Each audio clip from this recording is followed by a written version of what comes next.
న్యాయాధిపతులు 5వ అధ్యాయము 12వ వచనము. ఒకటి చదవండి. న్యాయాధిపతుల గ్రంథము, పాత నిబంధన గ్రంథము 5వ అధ్యాయము 12వ వచనము. మేలుకొను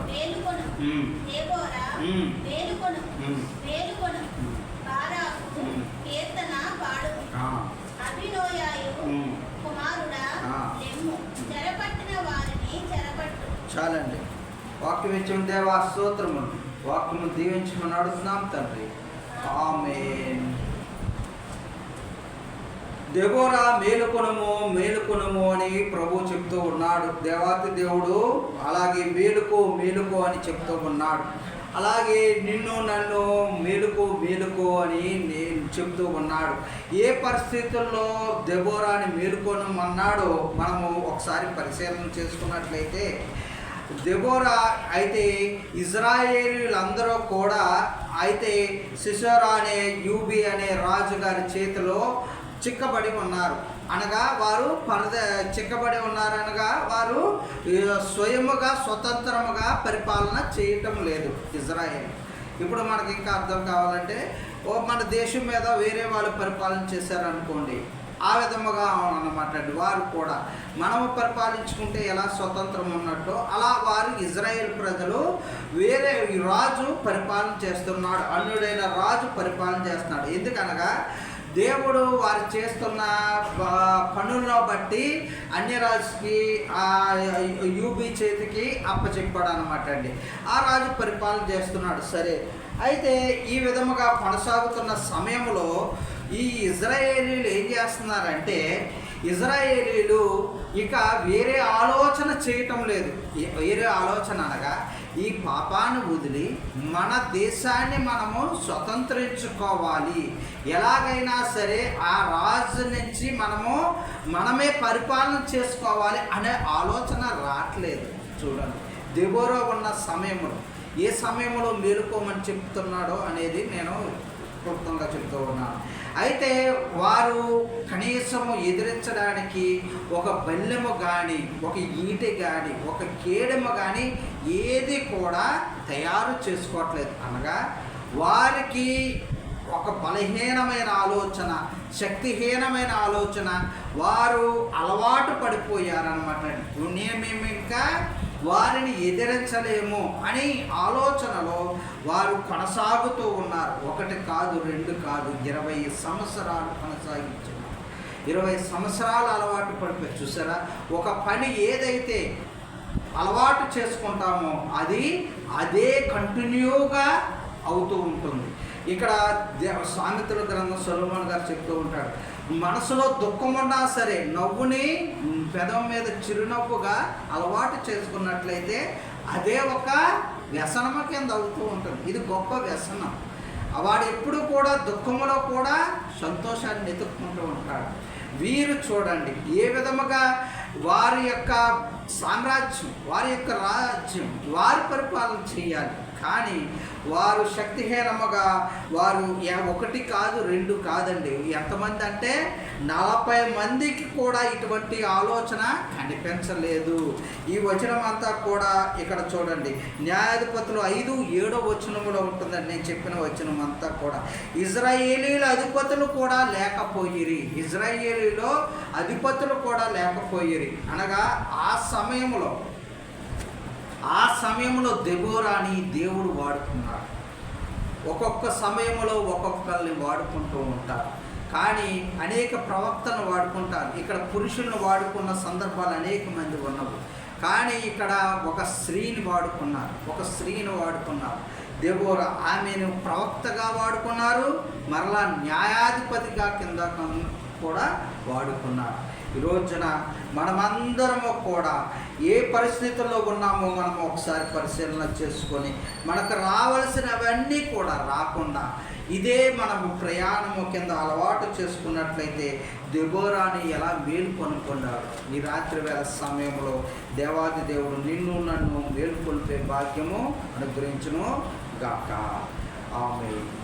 అలాగే ఇక్కడ దెబోరా కోసము ఇంకొంచెం వివరణ తెలుసుకున్నట్లయితే, ఈ యెహూదు మరణమైన తర్వాత ఇజ్రాయేలీలు ఇకను యెహోవా దృష్టికి దోషులైరి కనుక యెహోవా యూబీ చేతికి వారిని అప్పగించెను.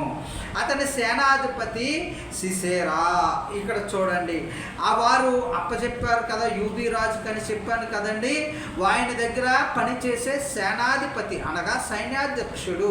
ఇక్కడ మనం ఏంటంటే రక్షణ శాఖ మంత్రి ఎలా అంటామో ఆయనకి సర్వాధికారాలు ఎలాగుంటాయో ఇక్కడ సైన్యాధ్యక్షుడు ఎవరంటే సిసేరా. సిసేరా ఆ సైన్యానికి అధ్యక్షుడు వహిస్తూ ఉన్నాడు అనమాట అండి. అయితే ఇజ్రాయేలీల మీద యూబీ రాజు మీద పరిపాలన చేస్తూ ఉన్నప్పుడు యూబీ రాజుకి సిసేరా ఈ విధంగా ఉన్నాడు. ఈ సిసేరా ఏం చేస్తున్నాడంటే 900 ఇనుప రథాలు కలిగిన వాడు. ఎంత సైన్యం అండి? 900 ఇనుప రథాలు కలిగి ఉన్నవాడు. ఇటువంటి సైన్యముతో బలముగా ఉన్నవాడు. ఈ విధముగా ఉన్నప్పుడు ఇక్కడ ఇజ్రాయేలీలు ఏం చేస్తున్నారంటే 20 సంవత్సరాలు బాధ పెడుతూ ఉన్నప్పుడు దేవుడు వారు మొర ఆలకించాడంటే, ఆలకించి వారి యొక్క బాధ పెడుతూ ఉన్నప్పుడు ఇజ్రాయేలీలు వారి బాధ ఆలకించి ఈ దెబోరాని ఆ సమయంలో వాడుకున్నాడు. దెబోరాని ఏ విధముగా వాడుకున్నాడంటే, ఆ కాలమున లపీదోనునకు భార్య అయిన దెబోరాను ప్రవక్తి ఇజ్రాయేలీలకు న్యాయాధిపతిగా ఉండెను. ఆ కుమార్తె న్యాయాధిపతిగా. ఇదంతా కూడా ఈ వచనమంతా న్యాయాధిపతులు 4వ అధ్యాయము 5వ వచనాల్లో ఉంటాయండి ఇది చెప్పిన వివరణలంతా.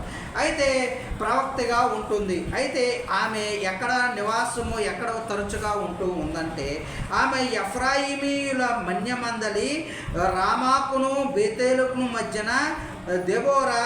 ఇక్కడ సరళ వృక్షము అని ఉంది ఈ బైబిల్లో. సరళ వృక్షము అనగా ఇంగ్లీష్ వెర్షన్లో పామ్ ట్రీ అనమాట. అనగా తాటి చెట్టు వస్తుంది, ఖర్జూరపు చెట్టు వస్తుంది, మరలా ఈత చెట్టు కూడా వస్తుంది. ఆ ప్రదేశంలో ఎక్కువ ఖర్జూరపు ఉంటుంది కాబట్టి అది ఖర్జూరపు వృక్షం అనమాట అండి. ఖర్జూరపు వృక్షము క్రింద తీర్పు తీరుస్తూ ఉండేది. ఆ వృక్షము కింద తీర్పు తీరుస్తూ ఉండేది అనమాట. ఇజ్రాయేల్ ఆమె వద్దకు వచ్చుచుండిరి. ఆమె వద్దకు వచ్చి న్యాయము అన్యాయము తీర్పులు తీరుస్తూ ఆమె యొక్క శాసనము కింద వారి అందరూ కూడా అంగీకరించి ఆమెను అంత గౌరవించి ప్రవక్తగాను న్యాయాధిపతిగాను ఒక సైనికురాలుగా ఉండి ఆమె చెబుతూ ఉన్నప్పుడు వారు అంగీకరించి వారు వెళ్తూ ఉండేవారే. కానీ ఇజ్రాయేల్ పెద్దలు ఆ విధముగా కొనసాగించేవారు. ఆ సమయంలో ఒకానొక దినమున అబీయులైన కుమారుడైన బారాకును పిలిచి ఏమంటుందంటే, ఈ ప్రవక్త అయిన దెబోరా అంటూ ఉంది, నీవు 10 మందిని తీసుకొని 10,000 మందిని తీసుకొని ఒక సైన్యముగా తయారు చేసి యుద్ధానికి బయలుదేరు. అయితే బయలుదేరినప్పుడు యెహోవా నీకు విజయము అనుగ్రహిస్తాడు అని సెలవిచ్చాడు కదా అని దేవుడి యొక్క అనుగ్రహము పొంది ప్రవచనము చెప్తూ ఉంది. ప్రవచనము చెప్పింది, నువ్వు వెళ్ళు, మనకు విజయము. సిసేరా మీద విజయము అంటే సామాన్యమైన విషయము కాదు. వారు బలమైన సైన్యము కలగవారు. 900 ఇనప రథాలు కలిగిన వాడు. అంతటా సైన్యాన్ని ఈ 10,000 మందిని సిద్ధము చేసుకొని ఆయన మీదకి వెళ్ళు అని ప్రవచనము చెప్పాడు. ఈ ఎవరు? దెబోరా భక్తి ద్వారా అలాగే న్యాయాధిపతి ద్వారా వాడుకున్నాడు. అయితే ఆయన చెప్పినట్లుగానే ఆమె చెప్పినట్లుగానే ఆయన చేసి, అయితే ఆయనకి భయం వేసింది అంటండి. ఆయనకి భయం వేసింది, ఆ యుద్ధానికి వెళ్ళడానికి భయం వేసి ఏమంటూ ఉన్నాడంటే, నేను వెళ్తాను, నువ్వు కూడా రా అంటున్నాడు దెబోరాని. అంతే చూడండి, ఒక స్త్రీ ఎంత ధైర్య సాహసాలు కలిగి ఉన్నదో చూడండి. ఒక పురుషుడు అయ్యుండి, ఒక బలవంతుడుగా అయ్యుండి కూడా యుద్ధానికి భయపడి ఈ స్త్రీని వేడుకుంటున్నాడు, నువ్వు కూడా నాకు తోడుగా రా అంటూ ఉన్నాడు. దేవుడు ఎంత ధైర్యం ఇచ్చాడో, ఎంత తెగింపు ఇచ్చాడో, ఎంత భక్తి విశ్వాసాలు ఆమెకి ఇచ్చాడు. ఆమె అంటూ ఉంది, నేను వస్తాను కానీ, నేను నీకు తోడవ వస్తాను కానీ ఆ ఘనత, ఆ ప్రయాణంలో ఆ విజయము నీకు అనుగ్రహించబడదు. ఎలాగనగా ఆ ఘనత నీకు వహించబడదు. ఎందుకనగా సిసేరా అనేవాడు ప్రవచనం చెప్తూ ఉందన్నమాట. ప్రవచనం చెప్తుంది. ప్రవచనము ఉంది, న్యాయాధిపతిగా ఉంది, యుద్ధ వీరురాలుగా కూడా ఉన్నది. అయితే ప్రవచనం చెప్తుంది, ఏమని చెప్తూ ఉందంటే అక్కడ ఒక స్త్రీ చేత ఆయన చంపబడతాడు.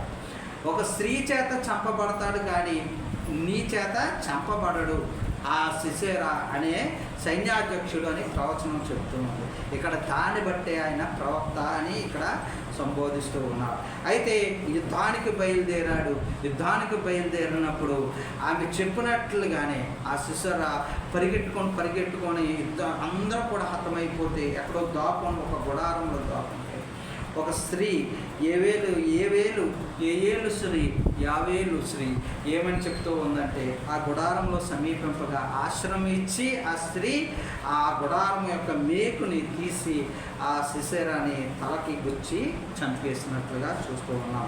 అది చూడండి, ఈ దెబోరా ప్రవచించిన ప్రవచనం ఒక స్త్రీ చేత చంపబడుతూ ఉన్నది. అంటే ప్రవచనము నెరవేర్పు జరిగింది. ఆ 10,000 సైన్యము తీసుకెళ్ళినప్పుడు ఆ యుద్ధము అనుగ్రహించాడు. అక్కడ ప్రవచనము, భక్తి కనిపించింది దెబోరాకి, మరలా ధైర్యము కనిపించింది. మరలా ఈ నిద్రపోతున్న ఈ ఇజ్రాయేలుని మేల్కొల్పింది. రాకమునుపు దెబోరాకి ముందు ఒకలాగా ఉంది, దెబోరా వచ్చిన తర్వాత ఇంకొకలా ఉంది. పరిస్థితి అంతా కూడా మార్పు వచ్చేసింది, మార్పు తీసుకొచ్చింది, ఒక ఉద్యమం తీసుకొచ్చింది. చూడండి, ఒక్కొక్కసారి మనకు అనేక మంది వచ్చినాక ఒకలాగుంటుంది, ఆ వ్యక్తి మరణించినాక పరిస్థితి వేరేలా ఉంటుంది. ఒక్కొక్క వ్యక్తి వచ్చినాక ఒక సంస్థ స్థాపిస్తూ ఉంటాడు. ఆ సంస్థ ఉవ్వెత్తున ఎదిగిపోతూ ఉంటుంది. ఆ రాకముందు దాని పరిస్థితిని ఎవరు పట్టించుకోరు. వచ్చినాక చూడండి, దేవుడు ఆ విధముగా మేల్కొల్పి అలాగే అందులో ఉన్న లాభాపేక్ష సమస్యమును మనకి అనుగ్రహిస్తాడు. ఆ వారి ద్వారా అనేకుల మందికి విస్తరింప చేస్తాడు. సేవలో అయినా సరే చూడండి, ఒక్కొక్క గ్రామంలో ముందు ఎవ్వరూ ఉండరు, కానీ ఆ ప్రభు ప్రేరేపణ బట్టి ఆ గ్రామంలో వాడుకుంటూ ఉంటాడు.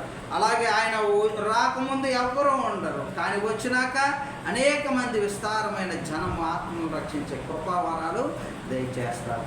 అలాగే ఒక్కొక్క సంఘమును కానీ ఒక్కొక్క వ్యాపారము కానీ సమస్యమును దేవుడు ఒక్కొక్క విధముగా వాడుకుంటాడు, కుటుంబంలో సమస్యలను బట్టి కూడా. అలాగే ఈ రోజున మనము దెబోరాని మేల్కొల్పాడు. ఇక్కడ పరిస్థితులు తారుమారు చేశాడు, విజయం అనుగ్రహించాడు. అలాగే వారందరికీ కూడా ఇజ్రాయేలీలకు మరలా తిరిగి రాజ్యం అనుగ్రహించాడు. అంతటి శక్తివంతురాలు, అలాగే భక్తివంతురాలు, మరలా న్యాయాధిపతురాలు, యుద్ధ వీరురాలుగా, అలాగే మరలా రాకమునుపు ఒకలాగా, అలాగే వచ్చినాక పరిస్థితి మొత్తము మార్చే స్థితి దెబోరా కలిగి ఉన్నది. అటువంటి కృప మనందరము దేవాది దేవుడు కలిగి ఉండాలని వాక్యము ద్వారా అటువంటి కృప మనందరికీ అనుగ్రహించును గాక. ఆమేన్.